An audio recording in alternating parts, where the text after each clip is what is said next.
Welcome to today's video. Today I'm going to give you 5 tips to improve your mental health. Let's dive in. There's one thing that I've realized and I've noticed since 2020 and all of the stuff that happened in 2020 is it seems like people are talking more about mental health, which is really great. And it's becoming normal. Like I feel like it's more normal for people to say, well, I was talking with my therapist and my therapist said this, or I've been doing coaching with somebody, and all of that's really great. But I've also seen that it seems like a lot of people are struggling with their mental health more since 2020. Maybe it's just because of the fact that it's out in the light now. Maybe it's actually because of the fact that people are struggling. But I'm going to give you 5 different tips to kind of help you with your mental health. Number 1, if something still bothers you after 24 hours, speak up within 48 hours because it is showing you something. It is showing you that there's something inside of you that doesn't feel right. And so if somebody does something and it bothers you, in 24 hours later, you're still thinking about it. You're still kind of ruminating on it. It's showing you that you need to speak up. It's showing you that you need to speak to that person, showing you need to do something about it. And I don't know about you, I've been one of the people who's been really good at burying things my entire life, not asking for help, all of that. And just something happens, somebody says something, somebody does something, and I just put it on the rug, put it on the rug, and put it on the rug. If you continue to keep putting things under the rug, eventually you're going to trip over the rug. That's just the way it comes. And so you can't expect that if there's a heightened emotional event, if somebody does something, that if you don't let go of it, if you don't talk about it, if you don't release it, that it's not going to be coming up later on down the road. Ignoring something does not make something go away. And so if there's a situation in your life, talk about it. One of the things that I think people should try to maybe one of the main things people should try to do, if now that I'm actually thinking about it, is to try to work on your communication skills with other people. If you're in a relationship with somebody, whether it's a friendship, whether it's a romantic relationship, whether it's a familial relationship, get better with your communication skills with that person. Communicate with them that you want to get better with your communication skills, that you want to have open lines of communication. If you're burying stuff under the rug, they're probably doing the exact same thing. And that doesn't do anything for anybody. Ignoring something doesn't make it go away. It just means that it's going to be worse later on down the road. So if something bothers you after 24 hours, speak up within 48. That's the first one. Number 2, just try to get better at expressing your feelings. This is also something that I've struggled with over my lifetime, right? Part of being a human is feeling a large range of emotion. And I'm going to do an episode on this in the future, but one thing I've been telling people a lot recently is to start making more space for your humanness. Express your feelings and feel how you feel. Allow yourself to feel that way. If you have anger, allow yourself to feel that anger, but also allow yourself to let it out. If you have sadness, allow yourself to feel the sadness, but also allow yourself to figure out a way to let it out. If you feel frustration, feel it, but also find a space that's safe for you to let it out. So I'm not saying if you're angry or frustrated that you should just go punch somebody and that's getting it out. What I mean is there a way for you to get out? Whether that's through working out, whether that's through going for a run, whether that's through talking with somebody, whether that's going into your room and picking up a pillow and beating the hell out of your bed with the pillow. Stop holding it all in. If your body is at ease without all of it, so if your body is at ease without all of the stress and strain and holding on to all of our emotions, it is at dis-ease if you don't release it. Dis-ease can cause disease in your body. And don't apologize for expressing your feelings. Once again, we want to do things in a safe way. We don't want to, just blow up on people. But if you have feelings, calm down your feelings after you express it, and then go to talk to somebody and actually express how you feel. And the one thing that I'll say is this: don't let someone invalidate your feelings. If you feel a certain way, you feel a certain way. If they're telling you that it's not okay for you to feel that way, then they're invalidating your feelings. It's not okay to have your feelings invalidated. It is okay to have a discussion around feelings and just have each people decide, what they should do after those feelings are expressed, but it's not okay to try to invalidate someone's feelings. So if someone tries to invalidate your feelings, you need to have a conversation with them about that, or you need to renegotiate that relationship. So that's what I would recommend. Make some space for your humanness and get better at expressing your feelings. We get all of these range of emotions, from the lowest emotions, quote unquote, lowest emotions, to the quote unquote highest emotions. Allow yourself to feel all of them, because the amount that you restrict the lower feelings is also the amount that you're going to restrict the higher feelings. If you're running from and not feeling the anger and the sadness and the frustration, you're also not going to feel the highest of the highs, the joy, the love, the peace, the capacity that you could. Okay, so that's number 2. Number 3, damn, I didn't realize that all of these are things that I've struggled with in my past and continue to keep working with until literally this moment. But number 3 is to get better at asking for help. Damn, that's another thing that I've struggled with over the course of my life. But one of the things, as I was doing my research for this of how to improve your mental health, is to get better at asking for help from other people. We all need help. Imagine that everything that you do has weight to it, and you keep putting more and more and more weight on your back. And there's people around you that love you that are more than willing to help take some of that weight.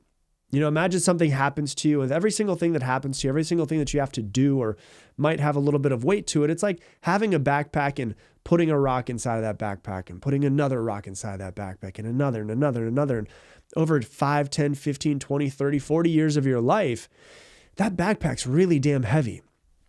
And you're just continuing to keep going and not asking for help and not asking for help because, big boys don't ask for help, or big girls don't ask for help, or you were taught by your parents not to ask for help or not to speak up, whatever it might have been. But there's people around you that I promise you are more than willing to help take some of that weight out of your backpack for you. But you won't ask for help. And it's why life can feel so heavy sometimes. It's just a reality, is it can feel really heavy. At some point, you have to realize, you have to look behind you and be like, oh my God, I have this backpack that is just full of big old rocks in it. Do I want to continue to keep holding on to these things? Do I want some help of how to get rid of these things? At some point, you have to decide that you're going to drop the weight. Otherwise, there's a good chance it could all come crashing down. And I've been there before. You have to get better at asking for help and saying, hey, listen, I'm really struggling with this thing. I'm really struggling with this aspect of my relationship. I'm really struggling with this thing of work. I'm really struggling with, trying to figure out how I'm going to get everything together, how I'm going to be paying my bills next month, or whatever it is that might be coming up. Talk to somebody. There's people that you love that I promise are there for you, but you're just not giving them the chance to have a conversation with you. And so what I would recommend is just get better at asking for help for anybody else who's around you that you know, that you love, that you trust. So that's number 3. Number 4, this is a really big one, okay? Learn to treat yourself like someone that you're responsible for taking care of. Learn to treat yourself like someone that you are responsible for taking care of. Stop taking care of everyone else and just forgetting about yourself. One of the things I see, I've coached a lot of parents over years, and over years and years and years, they kind of lose themselves to being a parent. They put their children first, which is a beautiful thing. Yeah, to put your children first. But you have to realize the more that you take care of yourself, the better you take care of yourself, the more space that you give yourself to sometimes be selfish, to work on yourself, to learn, to grow mentally, physically, emotionally, spiritually, the better you will be as a parent, the better you will be as a husband or wife or brother, sister, child. So if you're just taking care of everybody else, you can't just pour from an empty cup. You've got to get better at taking care of yourself. You've also got to start to speak to yourself better. One of the things that is mind-blowing to me is how many people are so mean to themselves in their head. And that does nothing for you. People think oh, well, if I'm hard on myself, if I'm really hard on myself, it'll drive me to be better. I promise you, roll with that for a few more years and see how it works for you. But when you learn that you need to stop talking trash to yourself, you need to be your best friend, and you start talking to yourself the way that you would talk to someone that you love. The crazy thing about it is, if you think about your best friend coming to you and saying, hey, this thing just happened. For instance, an example I always love is let's say your best friend comes up to you and she's like, hey, I just went on this date last night and I want to talk to you about it. And you're like, okay. And you start talking about it. She's like, well, I was at this date and we met on Tinder and I really liked this guy and he was very sweet. He's really good looking. And I was starting to, feel like, man, this is awesome. I'm having some feeling towards this guy. And about the end of the dinner, we end up parting ways, and I'm like, hey, I'd really like to see you again. And he was really nice, but he said, I'm not really that into you, and I think it'd just be better off if we were friends. You wouldn't say to your friend, well, yeah, of course, it's because you've gained 20 pounds over the past year. Well, yeah, because you got that zit on the front of your forehead. You're not looking as good as you used to. Yeah, you're not as presentable as you were when we were in our 20s. Yeah, you don't have a great job. You still work at XYZ. You never say all of those things to your friend, right? You'd be like, oh my God, I'm so sorry. It's completely fine. I'm sure there's someone else out there for you. It's not meant to be. Like, you would be there to give your friend love. But if the same thing were to happen to you and somebody were to reject you, you would find every reason why that person might have rejected you. And you could take yourself and guilt yourself and shame yourself and just go down this negative spiral loop of thinking why you're not good enough, thinking why you're not worthy of love or of companionship or whatever it might be. You've got to start treating yourself like someone that you're responsible for taking care of. You got to start talking to yourself that way. Now, when we also say when I'm saying someone that you're responsible for taking care of, I'm talking about mentally, I'm talking about emotionally, but I'm also talking about physically. You can't say that you don't have enough time anymore. You've got to figure out a way. Like, I was reading a book the other day, and there was this guy that I've followed for a while now. His name's Naval, and he said his number one, he's become a multi-millionaire, super successful business owner and investor and all of this stuff. One of the biggest investors that's out there. And he said the number one thing in his life is his health. Then comes this thing and this thing and this thing. So it's like his health, and then it was his personal development, and then it was his family's health, and then it was his family's personal development. He was going through all of these different situations, and I was like, man, that's really crazy, because I've never heard somebody just say, my number one thing is my health. But in reality, that should be your number one thing. Because if you're saying, oh yeah, my number one thing is my children, well, if your health isn't any good and you're not here anymore, you're not going to be able to take care of your children. And so when I say take care of yourself, I do mean emotionally, I do mean spiritually, but I also mean like physically. Take care of your body.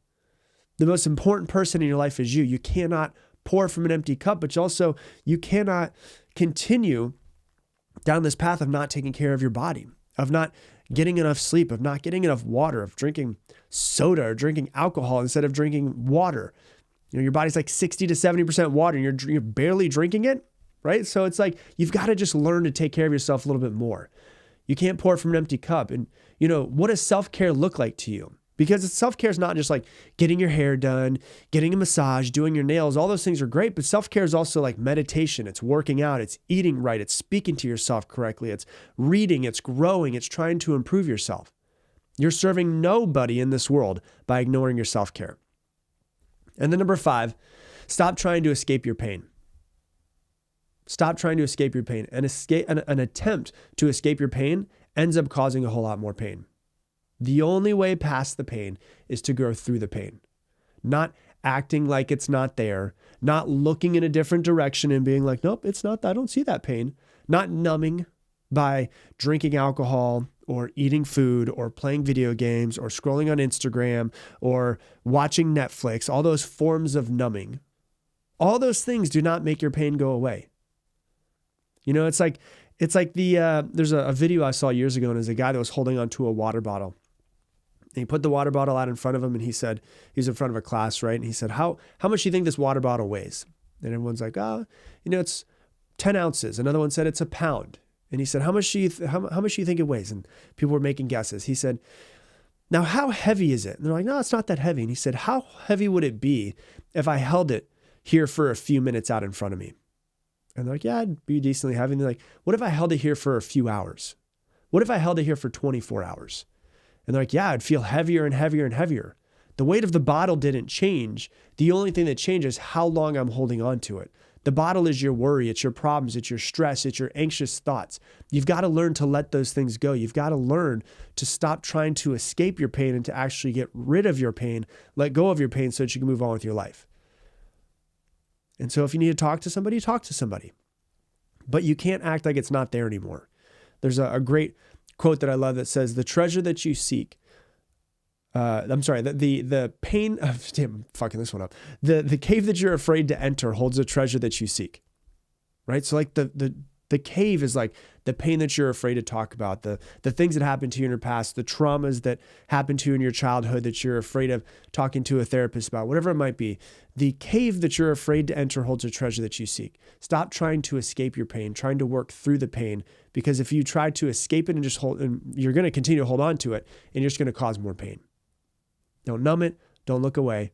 All of those things don't make the pain go away. You just got to figure out a way to release it, whatever that means for you. So those are the 5 tips. Number 1, if it still bothers you after 24 hours, speak up within 48. Number 2, get better at expressing your feelings. Number 3, get better at asking for help. Number 4, treat yourself like someone that you're responsible for taking care of. And number 5, stop trying to escape your pain. So that's what I got for you for today's episode. If you love this episode, please share it on Instagram stories. Tag me in it. Share the love. It'd be great for someone that follows you to be able to see this podcast, and hopefully it changes their life as well.